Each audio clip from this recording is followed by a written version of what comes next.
400 kilometers from Hubli, in Bengaluru, the teams of News Laundry and the News Minute meet Utkarsh, an ABVP worker, to understand how they define love jihad.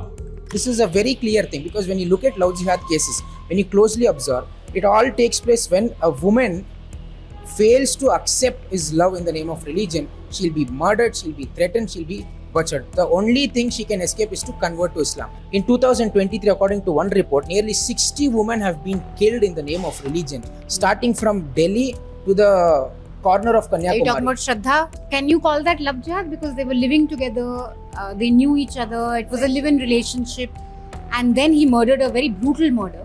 But would you define that as love jihad?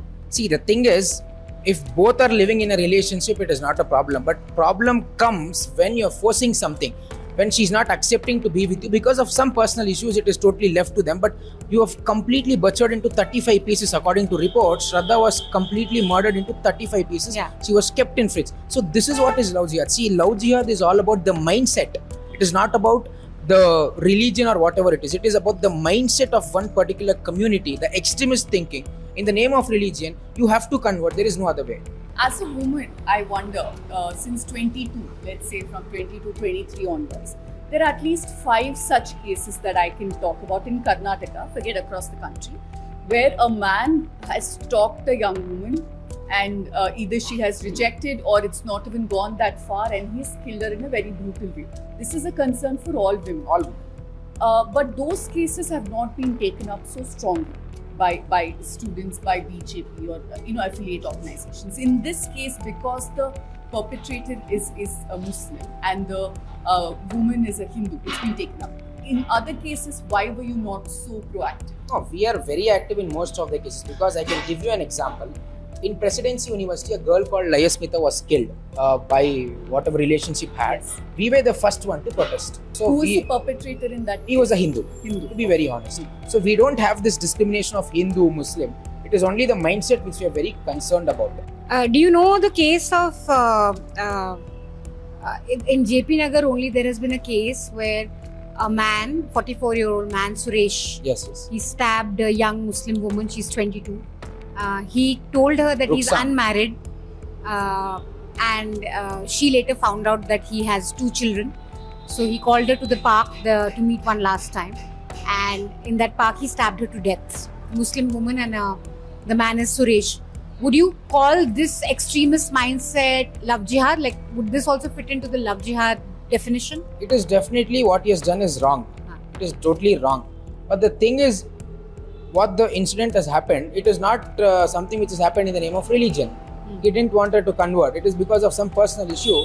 He is involved himself in such activity, because I've also read that case in JP Nagar, whatever happened. It is not in the name of religion. So, But what if his name was Salman? Then would it become love jihad? why will it become love jihad? Because a Muslim boy and a Muslim girl. What is love jihad? When a Muslim Hindu girl, boy, like the girl he falls suppose in. the girl was Hindu and the guy was Muslim, then does it become love jihad? Yes, surely, because you look at whatever these terrorist organizations have been doing, it is one of their very strong concept of love jihad to convert Hindu women, target Hindu women in the name of religion, convert them into their particular But religion. I'm saying in many cases, conversion is not the angle. The Muslim man has killed, like in Shraddha's case, there's no proof that he wanted her to convert. He was just, it was a live-in relationship. He was really treating her badly. He was physically abusing her. He had hit her before this. And finally, he murdered her because he did not want to commit to her. So there is no angle of conversion here, but it still falls into love jihad. Why? Because of that extremist thinking. Just because But you're even here, this Suresh has extremist thinking. No, in When the he's stabbing a woman in a park simply because she doesn't want to be with him, that's also extremist thinking. No, the thing is, it is not. It is the thing is, whatever he has done is totally wrong. That is, there is no point of going far for him. But the thing what we're telling is that certain aspects are there. It is definitely a matter of concern, because when a Muslim boy targets a Hindu girl, it is definitely love jihad, which I've been telling so many times, and these incidents have been taking place in the past so many years. If a Hindu man also kills a Muslim woman, it is definitely wrong. But it's not extremist mindset. It is not an extremist mindset, but the thing is, because of some personal reasons, because of whatever issues they will have, it is happening, and definitely it is also a matter of concern. But when you compare the number of cases, the things which have happened in this part of the story is more rather than the thing which has happened there, but both are also wrong. Lai Smita, the student the ABVP leader mentions, was murdered in January 2023 by a man named Pawan. The BJP did not hold any protest then. The list that Utkarsh refers to seems to be one put up by the RSS mouthpiece organizer. The list has cases from 2017 onwards. There is no doubt that Neha's family needs justice, and the state has failed to create a dialogue around women's safety. But is communal polarization over a murder, where the focus should be on women's safety, fine?